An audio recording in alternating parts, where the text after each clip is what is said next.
다 함께 기도하시겠습니다. 하나님 아버지의 은혜를 감사합니다.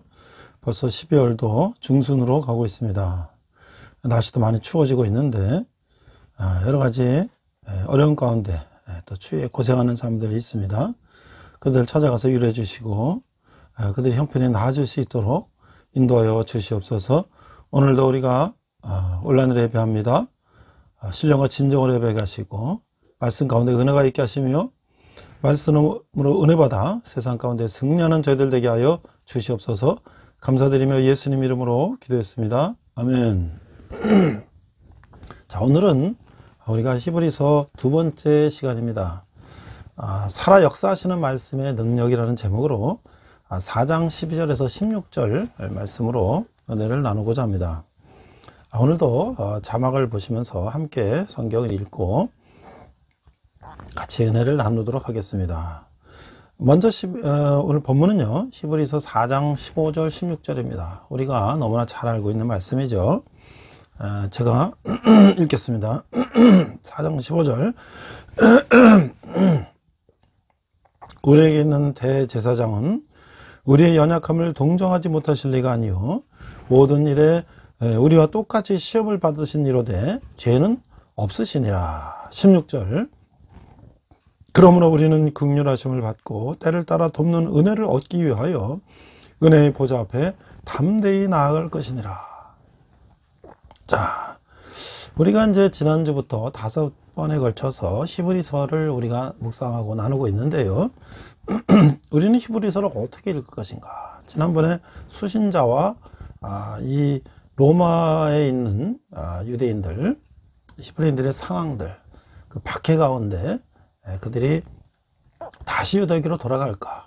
아니면 계속 핍박 가운데 우리가 믿음을 지켜야 되는가? 이런 히브리 사람들, 유대인들에게 편지를 썼다고 했습니다. 자, 이 기독교와 유대교의 차이는 무엇인가? 지난주에 제가 유대교에 대해서 설명을 드렸죠. 왜 유대교에서 기독교는 갈라져 나왔을까? 또 왜 기독교는 유대교, 더 이상 유대교 방식으로 예배하지 않는가? 우리가 구약시대는 성전에서 소나 양이나 비둘기나 이런 거 잡아서 하나님께 드렸는데 내 죄를 용서받기 위해서. 그러나 우리는 왜 이렇게 하지 않는가? 신약시대 성도들은 더 이상 이런 방식으로 제사 드리지 않는 이유는 무엇인가? 구약시대의 제사 어떤 관련성을 가지고 있는가? 구약시대와 신약시대의 차이는 무엇인가? 왜 신약시대 예배가 구약시대 예배보다 뛰어난가? 이런 것들에 대해서 우리가 생각을 해보는 것입니다. 또한 이제 유대인 크리스찬들에게 이런 것들을 이제 설명하고 있는 것이죠.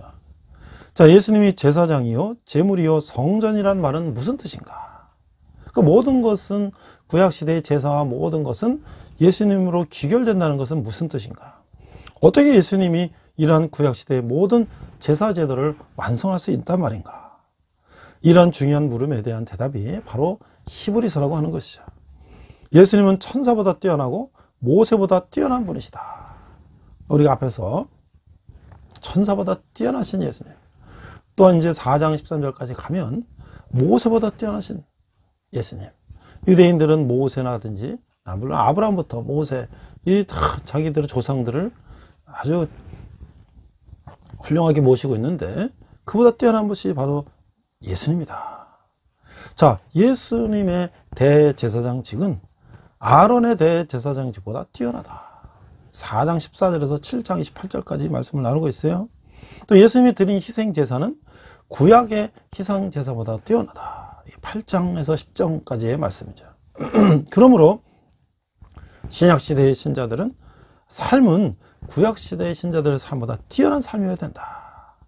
이래서 히브리서 10장부터 14장 말씀이에요. 히브리서는 어떤 의미에서 구약성경과 신약성경의 연결고리라고도 할 수가 있는 것이죠. 구약시대의 옛 언약과 신약시대의 새 언약이 어떤 관계를 가지고 있는가? 이걸 알려주어서 왜 신약시대의 교회가 구약시대의 제사법대로 예배하지 않는지에 대한 신학적 근거를 보여주고 있는 것이죠. 수천 년 동안 구약시대의 예배를 지켜온 또 유대인들에게 이제 그런 소나 양을 잡아서 그런 예설 지내는 것이 아니라 예수님을 통하여서 우리가 예배를 한다는 것을 그들이 수천 년 동안 내온 것을 바꾼다는 것은 상당히 어려운 일이죠. 그것을 그들에게 논리적으로 교리적으로 설명을 하고 있다는 거예요. 구약시대의 제사법은 바로 예수 그리스도의 속죄 사역에 대한 모형과 그림자로서 예수님이 오심으로써 구약시대의 제사법은 영원히 성취되고 완성되었고 그 형식이 폐지되었다고 하는 것이죠. 우리가 이제 뭐 예를 들어서 화폐개혁이라는 거 있어요. 그 화폐를 과거에 우리나라도 1950년대 환이라는 게 있었는데 그 원으로 바꿨잖아요. 그럼 그 환으로 된 거는 다 폐기가 되는 거예요. 새로운 시대가 열렸다고 하는 것이죠. 그래서 예수님은 구약시대의 제사장과 제물과 성전의 모형을 완성하신 원형이시며 예수님이 구약시대 제사제도의 성취이자 완성이라는 것을 보여주고 있다고 하는 것이에요. 그러므로 우리는 더 이상 구약시대의 제사제도 방식으로 하나님께 예배해서는 안 된다고 하는 것이죠. 이제 오직 예수님만을 통해서 하나님의 은혜의 보좌 앞으로 담대히 나갈 수 있다고 하는 것이에요. 그래서 오늘 4장 12절부터 16절까지의 말씀을 가지고 우리가 나누고자 합니다. 이 저자는 이제 계속 이 성도들을 위로하며 격려하며 이제 하나님의 말씀은 거룩한 심판의 도구가 되기도 하나 그의 왕좌는 은혜롭고 자비로우시다 라고 말씀을 하고 있어요. 자, 첫 번째 우리가 보면 4장 12절 13절을 보니까 마음까지도 밝히 드러내는 말씀이다. 4장 12절을 읽어보겠습니다. 하나님의 말씀은 살아있고 활력이 있어 좌우의 어떤 날선 검보다도 예리하여 혼과 영과 및 관절과 골수를 찔러 쪼개기까지 하며 또 마음의 생각과 뜻을 판단하나니. 자, 이 4장 12절은 우리가 많이 묵상하고 암기하는 말씀이죠. 자, 이제까지 그가 구약 성경으로부터 가르친 교훈은 단순한 역사적 이야기에 불과한 것이 아니다. 왜냐하면 하나님의 말씀은 지금까지도 살아서 운동력이 있다. 이게 뭐냐면 에너지요. 운동력이 있기 때문이다. 그뿐만 아니라 그것의 관통력은 그 말씀이 우리를 찔러서 관통하는 것은 좌우의 날선 어떤 검보다도 크며 마음의 생각과 뜻을 감찰하기까지 한다. 우리 마음과 뜻을 다 아신다는 거예요. 그래야 그것은 사람 안에 영적인 것과 단순히 혼적인 것 혹은 자연적인 것을 훌륭하게 구분해낼 수가 있다고 하는 것이에요. 심지어는 관절과 골수와 같이 치밀하게 서로 얽히고 설켜 때로는 서로 상반되게 작용하는 우리 마음의 복잡한 내부 요소를 구별하신다. 자, 이 기독교인들의 속마음은 때때로 순전히 영적인 것과 함께 육적인 것을 이게 혼합되고 있죠. 혼합될 때가 있어요. 이때 하나님의 말씀이 무엇이 육적인 것인가를 가려내어 주는 초자연적인 역사를 하고 있다. 그래서 이 독자들은 옛날 고대 이스라엘이 그랬던 것처럼 혹시 자신들이 준 순수한 영적인 신앙의 길에서 벗어나 있지는 않는가 하는 자신들의 위치에 대한 성찰을 하게 될 것이라는 거예요. 우리 13절 또 보겠습니다. 지으신 것이 하나도 그 앞에 나타나지 않음이 없고 우리의 결산을 받으실 이의 눈앞에 만물이 벌거벗은 것 같이 드러나느니라. 자, 13절에 보니까 그들은 그들의 행위에 잠재되어 있는 내부적 동기가 숨겨질 수 있게 되리라고 생각할 수가 없다는 거예요. 지은 것이 하나라도 그 앞에 나타나지 않은 것이 없기 때문이죠. 오히려 만물이 우리를 상관하시는 자의 눈앞에 벌거벗은 것 같이 드러나게 됐다. 그래서 독자들은 그 언젠가 그들이 선악간에 행한 대로 그리스도의 심판의 보호자 앞에서 심판받으리라는 사실을 상기할 것이다. 그러니까 우리의 모든 행위나 이런 것들은 하나님이 다 감찰하시고 속까지 다 꿰뚫어 보시고 결국은 뭐예요?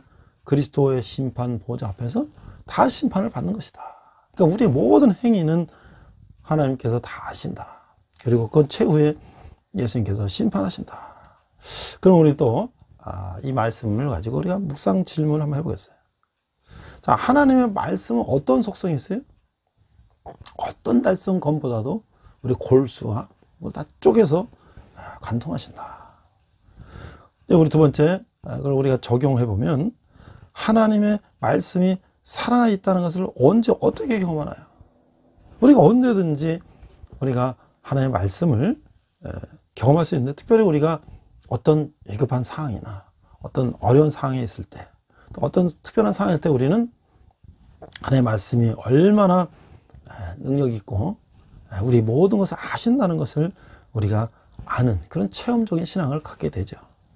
자, 하나님의 말씀은 하나님의 존재 자체라고 할 수가 있는 것이에요. 그래서 살아있고 능력이 있다는 거예요. 하나님의 말씀은 어떤 검보다 예리해서 우리의 가장 깊은 곳까지 찌르며 마음의 생각과 뜻을 정확히 판단하고 하신다는 거예요. 말씀 앞에 서는 것은 곧 하나님 앞에 서는 것이다 라고 하는 것이죠.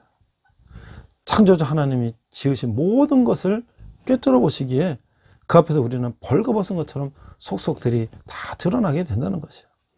어떤 생각과 제약도 하나님 말씀 앞에 감출 수가 없다는 거예요. 그러면 우리는 하나님 앞에, 말씀 앞에 겸손히 엎드려야 된다라고 하는 것이죠. 이 로마인들이 지금 로마에 있는 이 유대인들이 지금 어떤 상황이 있습니까?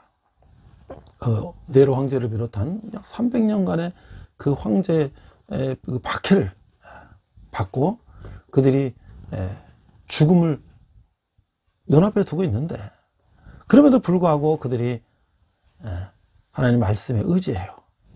또 예수님의 보혈의 피에 의지해서 그들이 그 박해를 견뎌내는 것을 그들에게 용기와 희망을 주는 것이죠.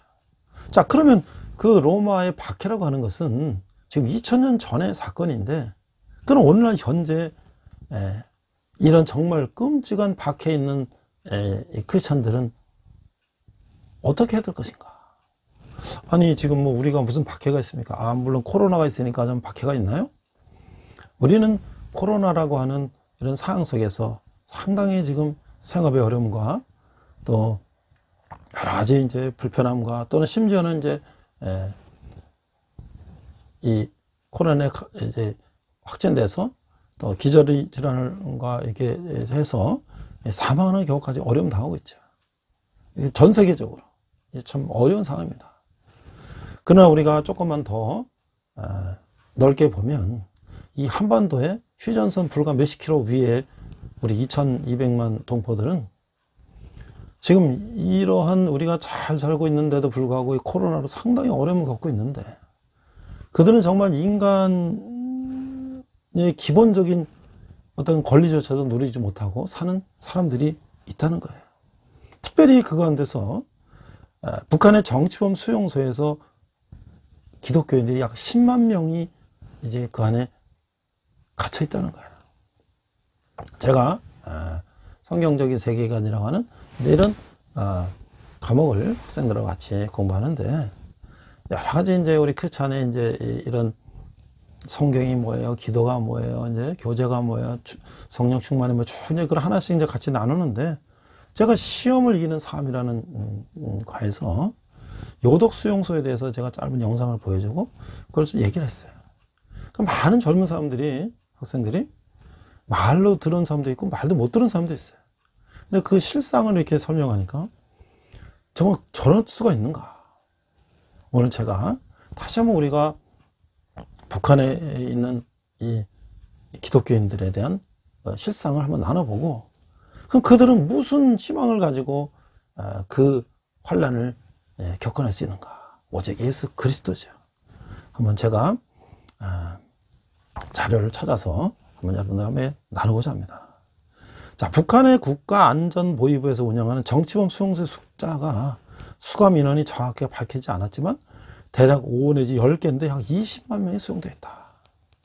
현재 운영이 확인된 정치범 수용소는 평안남도 개천군의 14호 관리소, 함경남도 요덕군의 15소 관리소. 이 요덕 수용소라고 굉장히 많이 우리에게 알려져 있죠. 이 폴란드의 방송국이 이제 북한의 그 수용소를 다큐멘터리를 찍으려더니 당연히 허락을 안 해주죠, 북한에서. 그래서 이들이 이제 한국에, 남한에 와서 이제 한국에서 탈북한 사람들 중에 그 상황을 아는 사람들을 찾아서 그들에게 이걸 뮤지컬 한번 만들어 보도록 해서 이 정성산 감독이라고 북한에서 이제 탈북한 감독이 감독하고 많은 배우들이 이제 북한에서 탈북한 청년들 비롯한 배우들이 이걸 연기를 했어요. 요덕 수용소의 그 실상을 뮤지컬에서 오래전에 많이 이제 공연을 했죠. 그래서 요덕 수용소를 우리가 알게 된 거예요. 그 다음에 함경남도의 화성군의 16호 관리소, 함경북도 회령시의 22호 관리소. 그러니까 뭐 함경 청진의 25호, 또 인민보안성인 평안남도 북창군의 18호, 뭐 이렇게 해서 꽤 많은 5개 내지 10개 정도의 정치범 수용소가 있다. 자, 여기는 적게는 6,000명에서 많게는 10만 명의 기독교인이 수용되어 있다. 이게 월간조선 2001호 12월호에 2001년 11월 12월호에 나온 이야기예요. 한편 약 4만 명의 기독교인들이 북한 전역에 흩어진 강제 수용소나 감옥 등에 감금되어 있다는 주장이 발표되기도 했다. 이거는 오픈도어즈 미국 대표 칼 웰러 박사의 2006년 3월 30일 자유아시아 방송과 인터뷰에 나온 얘기예요. 지금 북한이 1945년 해방과 함께 이제 소련군과 함께 김일성을 앞세워서 북한에 들어와서 그럼 55년 지금 21년 76년이 지난 동안에 아직도 기독교인이 있을 수가 있나 라고 우리는 생각할 수 있죠. 그러나 1880년대 이제 언더우드 아펜젤러 선교사님이 오시고 북한에도 그 전부터 북쪽에 이제 만주 쪽에 있던 존 로스 맥킨타이어 이런 선교사님들이 한글 성경을 만들고 또 권서인이라는 성경을 보급하는 사람들 이분들이 성경을 보급하고 뭐 이렇게 하면서 일제시대 때 많은 또 선교사님들이 평안도 함경도 황해도 그래서 많은 선교활동을 해가지고 거의 1880년이라 하면은 제가 150년 정도 가까이 전부터 믿음이 들어갔기 때문에 그 믿음의 뿌리가 그렇게 70년 동안 박해를 한다고 그게 쉽게 뽑히지 않는다는 것이죠. 제가 이라크에 가보니까 몇 천년 이라크 북쪽에 모술이라고 하는 데는 니누에 요나를 통해서 하나님께서 복음을 전하라고 했는데 요나가 도망가다가 다시 붙잡혀서 가서 복음을 전했지 않습니까? 몇 천 년 전에 니누에가 회개하고 요나가 복음 전해서 회개하라고 했을 때 하나님 말씀 듣고 회개하고 그들이 크리스찬이 됐는데 지금까지 수천 년이 지났는데도 본 크리스찬 그들은 대대로 하나님을 믿는 예수님 믿는 그런 사람들이에요.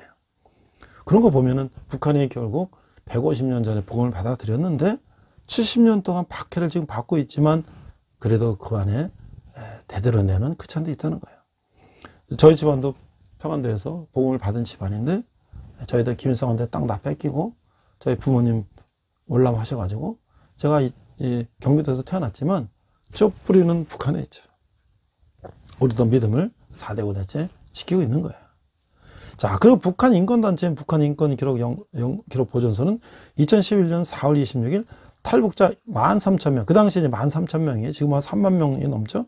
증언을 토대로 조사한 결과 현재 북한에는 한국의 경찰서 유치장과 비슷한 구류장과 구치소 같은 거요.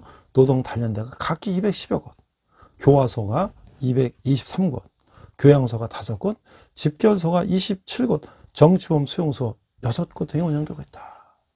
그러니까 다시 말해서 북한이라고 하는 것은 하나의 감옥, 교도소인 것이죠. 특별히 정치범 중에 기독교인들은 아주 가혹하게 다루고 있는 거예요. 그 여기 보니까 이순옥이라는 사람이 북한 수용소에서 기독교인의 참상과 박해의 핍박을 이제 증언했어요. 이 좋은 나라라고 하는 여기 출판에다가 2006년 9월 8일에 이제 증언한 거에 보면 이렇게 얘기하고 있어요. 저는 17년 동안 북한에서 공산당 간부당원을 했어요. 이 간부로 일했는데 저는 제 온 마음으로 바쳐서 당에 충성했지만 당에 의해서 배신을 당했고 체포되어 투옥되었습니다. 그리고 7년 동안 중로동 수용소에서 일했습니다. 체포된 지 14개월 동안에 아주 추운 감방에서 지냈습니다. 저는 아주 심한 학대를 받아서 안면 근육이 마비가 일어났습니다. 때로는 영하 35도나 되는 혹한 속에서 밖에서 방치되었습니다. 사지가 얼어붙고 다리에 문제가 생겼습니다. 온몸이 아팠고 이빨도 부서졌습니다. 2,000명 이상의 여죄수들이 수용돼 있었는데 대부분은 정부에 대해 부정적인 말을 했다는 이유로 붙잡혀온 사람들이었습니다. 저는 많은 가슴 아픈 일들을 목격했습니다. 예를 들면 5살, 7살 난 아이들을 둔 엄마가 수용소에 끌려왔습니다. 자녀들이 너무 배고파서 들판에서 먹을 것을 찾았습니다. 어머니가 경찰에 체포됐을 때 어떻게 엄마가 되어 아이들을 굶는 것을 보고만 있겠는가 라고 신문중에 말했습니다. 그런 대답을 했던 이유로 그 어머니는 수용소에 오게 된 것입니다. 또 많은 임신부들이 있었는데 기독교인 아기는 다음 세대에 태어나면 안 된다는 이유로 죽여야만 했습니다. 동물 주사를 맞은 기독교인이 임산부는 24시간 급심한 고통을 받았고 자궁의 태아는 죽었습니다.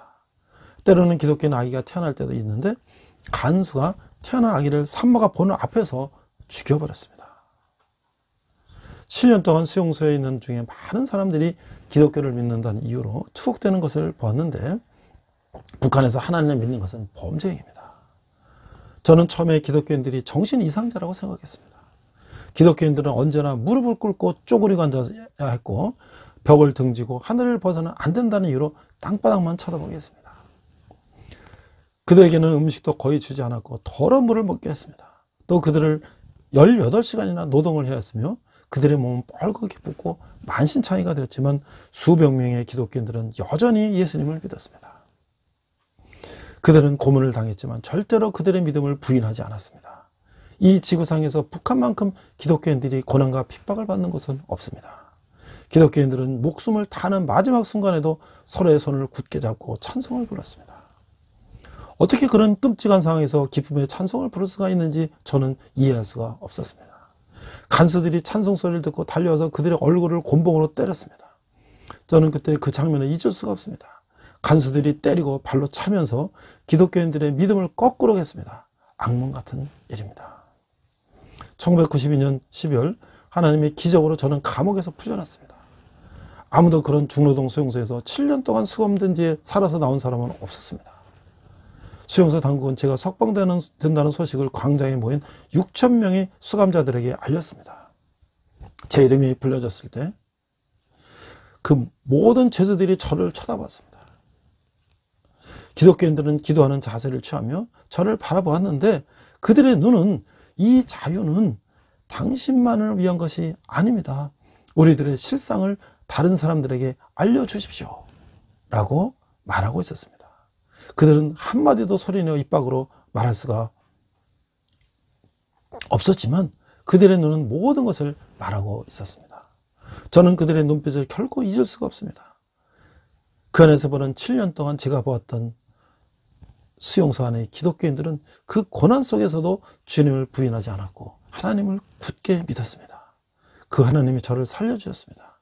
그리고 저를 남한으로 보내셨습니다. 저는 제 남은 삶을 다 바쳐서 제대로 기독교인들의 믿음으로 하나님을 섬기려고 합니다. 그것이 고난을 의미할지라도. 그래서 이순옥 씨는 1996년에 남한으로 탈출했어요. 그래서 그 북한 수용소의 실상과 기독교인의 참상을 널리 알리는 일에 헌신하고 있다는 거예요. 그래서 2002년 수백 명의 기독교인 탈북자들이 그들의 믿음 때문에 북한 정권에서 처형됐다.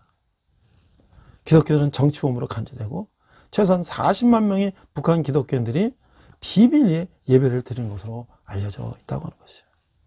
오픈도어 선교회라는 곳에서는 북한에 있는 우리의 형제 자매들을 위해서 여러분의 기도를 요청한다. 또 모퉁이도 선교회라는 것도 선교단체도 북한의 예수를 믿는다는 이유로 정치범으로 몰려서 수용소에 갇혀 참혹한 생활하는 10만 명 이상의 북한 기독교인들에서 기도하자. 그리고 이 땅에 복음이 자유롭게 전할 수 있는 날이 속히 올 수 있도록 기도하자. 마지막으로 고난을 통해 연단받고 있는 북한의 교회가 열방을 섬기는 그날이 속히 오도록 기도하자. 이렇게 하고 있어요.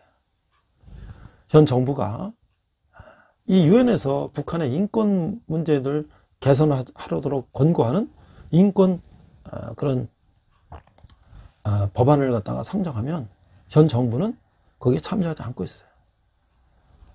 남북 협상을 하는데 그것이 방해가 된다는 것이죠. 그럼 지금 사실 우리 한국 헌법은 대한민국 헌법의 영토는 전 남북한 한반도와 부속 도서고 또 이 국민은 북한 주민을 포함해서 전 인구가 다 대한민국 국민으로 헌법은 정하고 있는데 그러면 우리 동포가 북에서 이렇게 정말 참혹한 현실이 있는데 이것을 개선한다는 공고안에 가입하지 않고 무슨 평화를 이야기할 수 있다는 거죠. 정말 이게 있을 수 없는 일이죠. 자, 그러면 우리가 이런 고난 속에 2000년 전에 로마 시대의 박해를 받는 것이 아니라 21세기 오늘날 현재에도 지금 겨울이 와서 추운데 저 북쪽은 더 추울 거 아니겠어요? 먹을 것도 없고 더 춥고 고통받고 있는 그런 사람들은 어떤 희망을 가지고 삶을 살아갈까? 오늘 4장 14, 15, 16절을 우리가 보면서 힘을 얻기 바랍니다. 큰 대제사장이신 예수. 14절. 그러므로 우리에게 큰 대제사장이 계시니 승천하시니 곧 하나님의 아들 예수시라. 우리가 믿는 도리를 굳게 잡을지어다.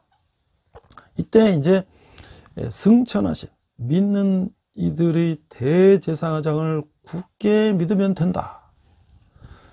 지금까지 명백하게 이 예수 그리스도의 제사장직에 대해서 언급했으나 이제 좀 더 구체적으로 그 진리에 대해서 말씀하고 있다는 거예요. 그에 앞서 제사장으로서의 예수 그리스도와 그 글을 읽는 독자들의 신앙과의 연관성을 제시하는 것을 말하고 있어요.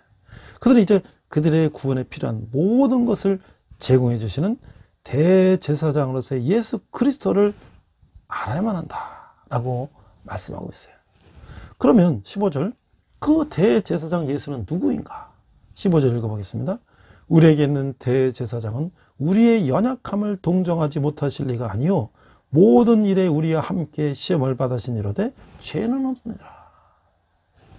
제가 군대에서도 우리 신병이 오면 교회에 처음 나온 형제들, 오랜만에 나온 형제들에게 예수님의 인성과 신성, 삼위일체 하나님을 설명하는데 제가 1:1 저제 양육 교재 가지고 잠깐 이제 설명을 하는데 이 히브리서 4장 15절을 제가 예수님의 인성과 신성으로 설명하고 있어요.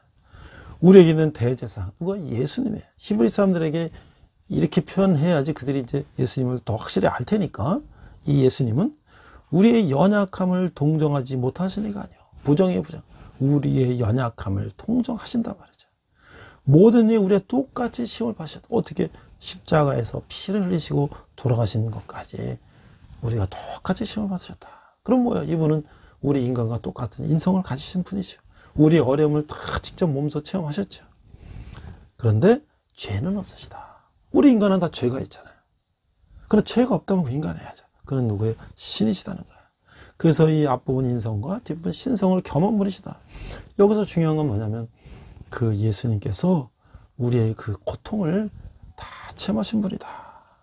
그 4장 15절에 그들을 위해서 대제사장으로서 봉사하신 그분은 그들이 있는 곳에 계셔왔으며 모든 일에 그들이 그러했던 것 같이 시험을 받아오셨다. 비록 그들과 다른 죄는 없다. 그렇죠?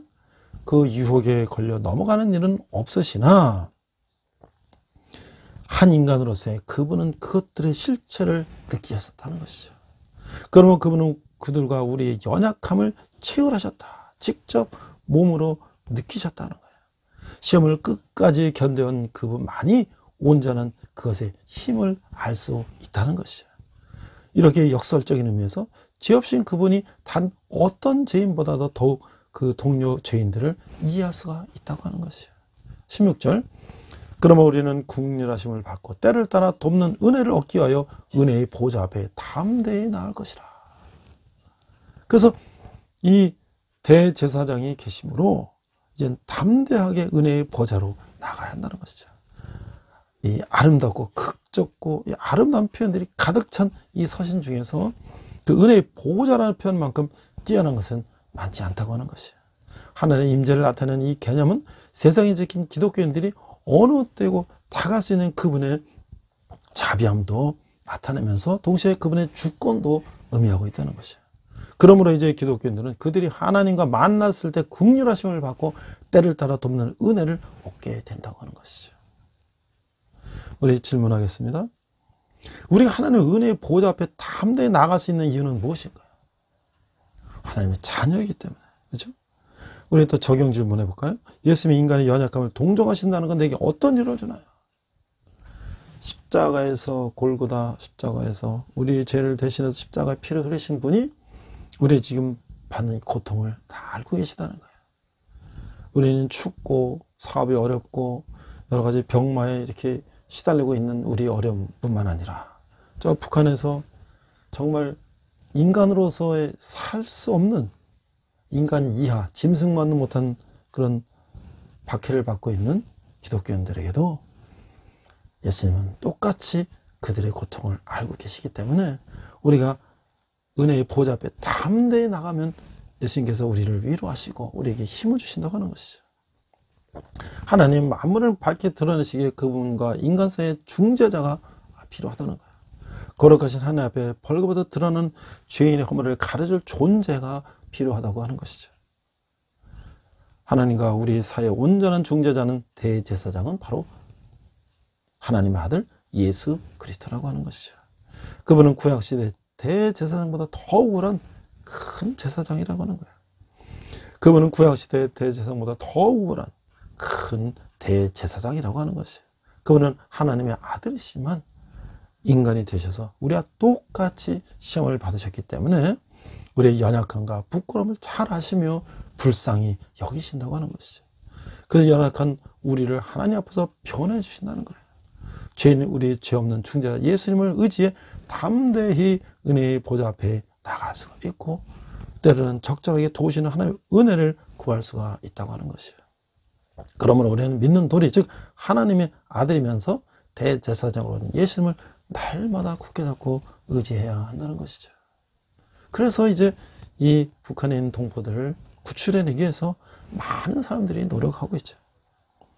열방빛 선교라고 제가 최강 목사님이라는 분이 쓴 책이 전에 있었는데 제가 신학교 다닐 때 이 서재에 보니까 내래 죽어도 좋습니다. 뭐 이렇게 이제 제목이 있어요. 저희 부모님이 평안도이기 때문에 그 평안도 사투리에 써 있는 그 책이 딱 눈에 왔어요. 그 책을 읽었습니다. 이게 바로 최강 목사님이 중국에서 탈북한 동포들을 이제 성경 가르치고 해서 남한으로 구출해내는 그런 이야기가 있는 거예요. 그 시리즈로 또 이제 나왔어요. 제가 다 읽어봤어요. 열방빛 선교회는 1998년 중국에서 10명의 탈북자에게 성경을 가르치면서 북한 선교를 시작했다고 해요. 열방빛 선교회는 처음부터 북한 선교는 북한 사람 스스로가 해야 되며 탈북자들을 훈련시켜서 북한 선교사로 양성할 수 있다라고 하는 확신을 가지고 일을 시작했다고 해요. 이 구제중심 성경 공부가 아니라 선교사로 양성에 의한 훈련이라는 거예요. 그러니까 뭐 이게 구제라는 게 도움 것으로 끝나는 것이 아니라 그들 스스로 그들을 선교하는 것이죠. 당시 많은 사람들이 의문을 가졌지만 이 열방빛 선교회는 확신을 가지고 진행을 했다는 거예요.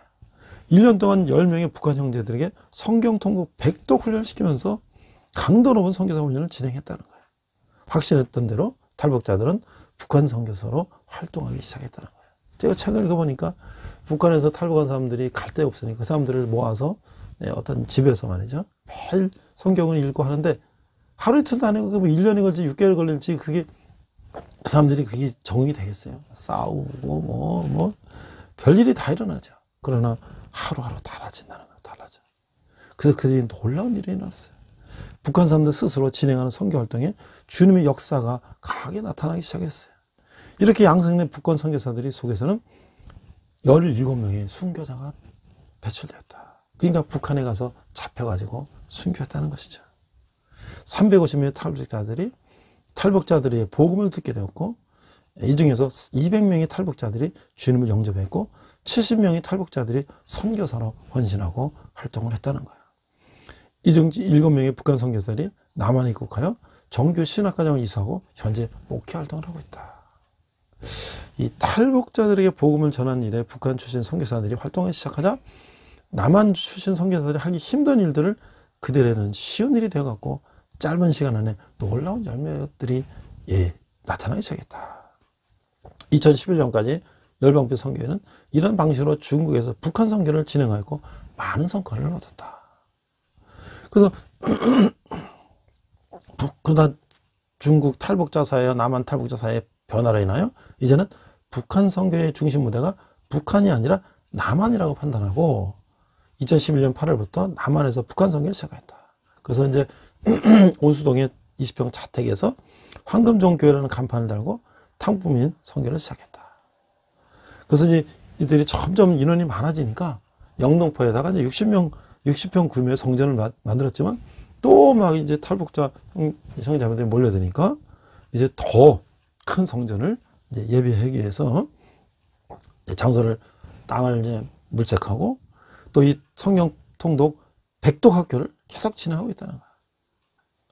그래서 이제 이들은 백독학교를 통해서 선교사를 헌신하고 또 이 중에 일부는 영어를 또 공부하기 위해서 필리핀에 가서 또 영어도 배우고 그래서 거기에 이제 초중고등학교 과정에 들어가서 영어를 배워서 세계적으로 이제 북한 선교를 할 수 있도록 영어로도 설교하고 영어로도 성경을 가르치고 이 점점 이 탈북 이 선교사들의 역량이 강화되는 거야.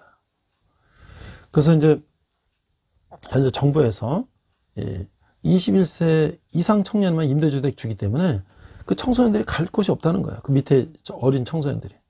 그래서 여기 숙소를 제공하고 성경을 가르치고 또 이렇게 한다는 거야. 그래서 이제 양평에다가 또 땅을 마련해서 이제 교회를 건축하려고 이제 준비하는데 한 20억 정도 되는 비용이 이제 건축비가 필요하기 때문에 이런 걸 기도하고 있다는 거예요. 저도 이제 이 백도 학교가 여기 포천 어느 이제 그 장소를 빌려서 하고 있다는 얘기를 들었는데 저도 한번 기회가 있으면 한번 가서 같이 가서 한번 기도하고 그들을 좀 응원했으면 좋겠어요. 이 최강 목사님이 열방교 선교회 대표인데 황금종교회 담임 목사예요. 그래서 이 1998년에 시작해갖고 지금까지 이 탈북민 선교사를 양성해서 그들로 하여금 북한을 이제 복음하는 그런 일에 하고 있다는 것이죠.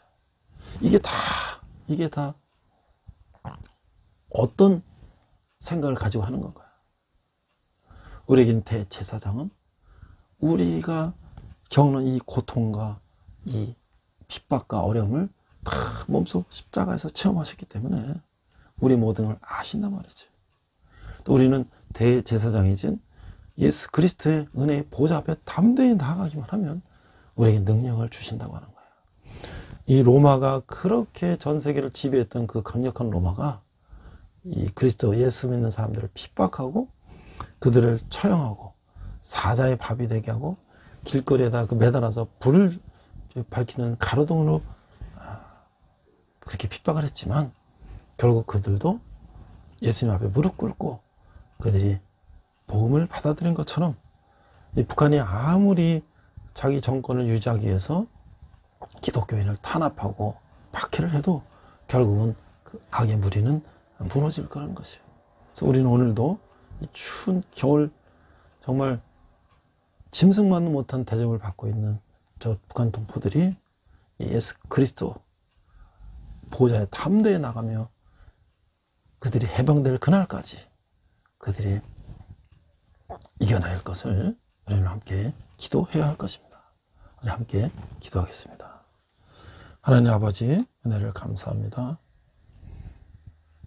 로마의 핍박 속에 있는 그리스도인들에게 주신 이 히브리서 말씀이 오늘날 우리 21세기에 저 북한 동포들에게도 같이 말씀으로 전해져서 그들이 힘을 얻고 은혜의 보좌에 담대히 나감으로 이런 핍박을 이길 수 있는 고난에 속히 옳도록 인도하여 주시옵소서. 또 우리도 그들을 위해서 늘 함께 기도하는 저희들 되게 하여 주시옵소서. 감사드리며 예수님 이름으로 기도했습니다. 아멘.